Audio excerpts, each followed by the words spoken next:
Berikut ini kami akan menyampaikan paparan tentang laporan kegiatan pengabdian kepada masyarakat yang kami lakukan pada tahun 2020, periode kedua, di mana pelaksanaannya dilakukan di Dinas Pemuda dan Olahraga Provinsi Jawa Barat dengan mengambil judul tentang pengembangan perangkat e-survei kepuasan masyarakat terhadap pelayanan Dinas Pemuda dan Olahraga Provinsi Jawa Barat. Tim yang tercatat adalah atas nama Putu Giri Arta, kemudian Pemi Yulianti, Ardian Kokoh, Atika Haropipah, dan Muhammad Riki Atullah. Sebagai pendahuluan dapat kami sampaikan bahwa penyelenggaraan pelayanan publik yang diselenggarakan oleh Dinas Pemuda dan Olahraga Jawa Barat harus diukur untuk mengetahui bagaimana kualitas kinerja pelayanan yang diberikan. Jadi pengukurannya dilakukan melalui survei kepuasan masyarakat. Nah, landasan pelaksanaannya adalah Peraturan Menteri Pendayagunaan Aparatur Negara dan Reformasi Birokrasi Republik Indonesia Nomor 14 Tahun 2017 tentang Pedoman Penyusunan Survei Kepuasan Masyarakat Unit Penyelenggaraan Pelayanan Publik. Nah, di sisi lain, Dispora Jabar memang selalu rutin melaksanakan survei kepuasan masyarakat tersebut.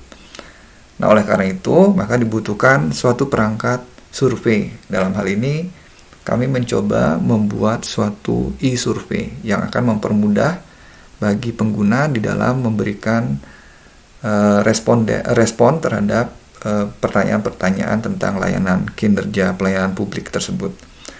Nah, diharapkan melalui e-survei ini maka dapat diukur kepuasan masyarakat terhadap layanan Dispora Jabar. Nah, manfaat kegiatan ini adalah sebagai berikut. Jadi bagi Dispora, kami melihat bahwa alat ukur online ini akan bisa menjadi sebuah alat ukur tentunya untuk melihat sejauh mana masyarakat puas terhadap layanan yang diberikan oleh Dispora Jabar.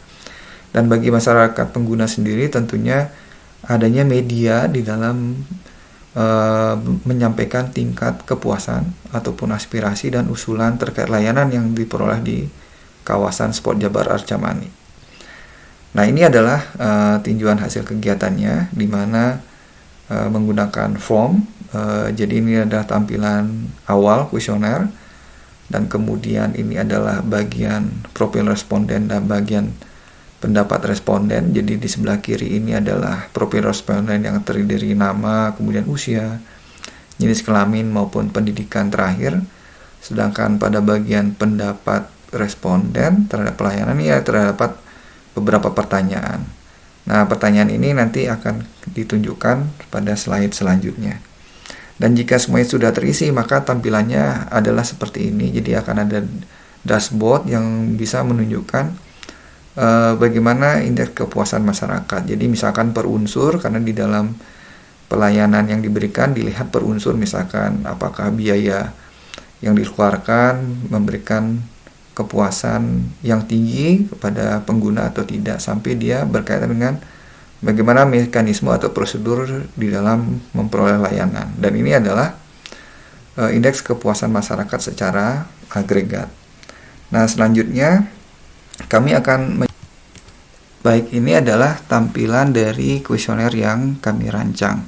Jadi ini adalah halaman muka. Nah, kemudian jika pengguna mengklik next, maka akan diarahkan untuk mengisi profil responden terlebih dahulu. Nah, misalkan kita menuliskan namanya adalah tes misalkan, dan kemudian usia katakanlah 27 tahun, laki-laki, dan pendidikan terakhir adalah D3, D4 atau S1. Nah, kemudian diklik next, maka akan ditampilkan pada bagian B berkaitan dengan pendapat responden terhadap pelayanan. Nah, ini ada beberapa unsur, jadi ada 9 unsur dan dapat disesuaikan dengan layanan yang diberikan. Nah, misalnya sebagai contoh, ini bagaimana pendapat tentang responden berkaitan dengan persyaratan administratif.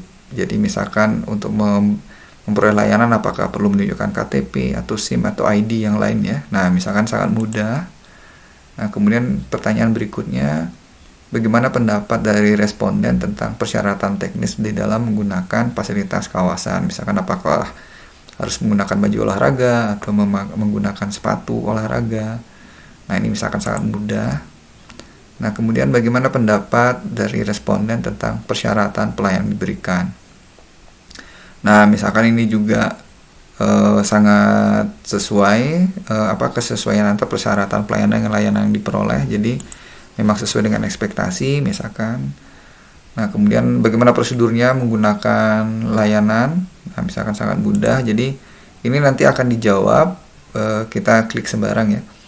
Misalkan ada yang leluasa, ini akan dijawab oleh para responden sesuai dengan persepsinya.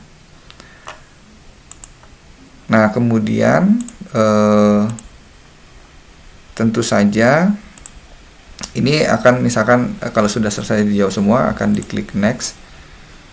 Nah, ini adalah bagaimana aspirasi dari masyarakat terhadap layanan. Nah, misalkan kita bisa memberikan masukan, misalkan perlu penambahan pohon peneduh misalkan. Nah, misalkan seperti itu, jadi ada masyarakat yang menyampaikan agar ada tempat duduk misalkan. Nah, ini kalau sudah selesai diisi semua, maka tinggal diklik submit. Nah, apa yang diisi di sini, nah itu akan ditampilkan di bagian respon. Nah, sesungguhnya tadi sebelum kita memasukkan data, sesungguhnya dashboard ini sudah ada datanya. Nah, nanti bagaimana setelah di input datanya akan mempengaruhi data yang ditampilkan di sini.